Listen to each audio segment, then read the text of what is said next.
Right-wing libertarianism. Is it a real thing, or is it just an oxymoron? That is the question I would like to answer today. The first thing we must note is that the answer depends upon exactly what we mean when we talk about the libertarian and authoritarian dichotomy.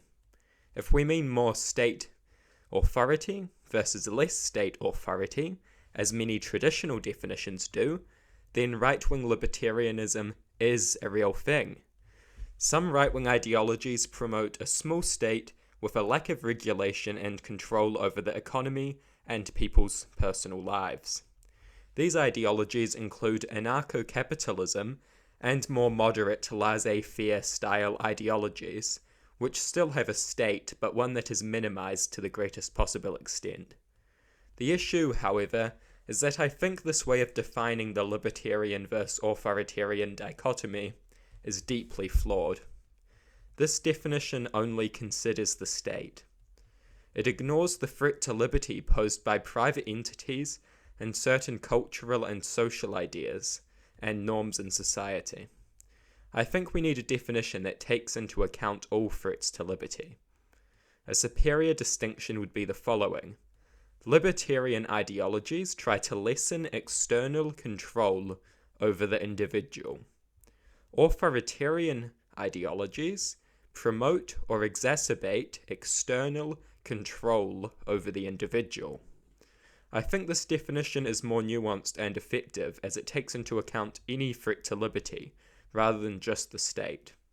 Capitalist corporations and oppressive traditions can oppress too, and we need to recognize this.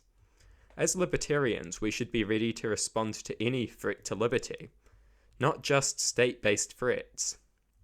By this definition, which I believe to be superior, right-wing libertarianism is an oxymoron.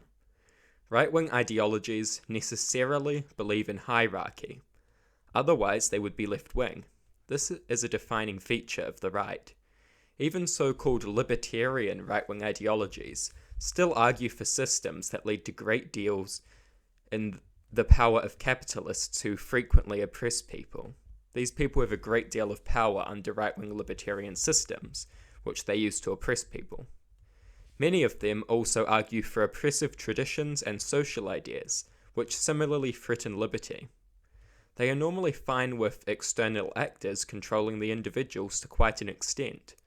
They believe in unjust hierarchies that allow actors to levy not just a little control, but a great deal of control over the lives of individuals. The right-wing libertarian is therefore not really a libertarian. Whether or not right-wing libertarian is an oxymoron all depends on what definition you use. Personally, I believe that the more nuanced definition is more useful in understanding freedom and the many threats to it.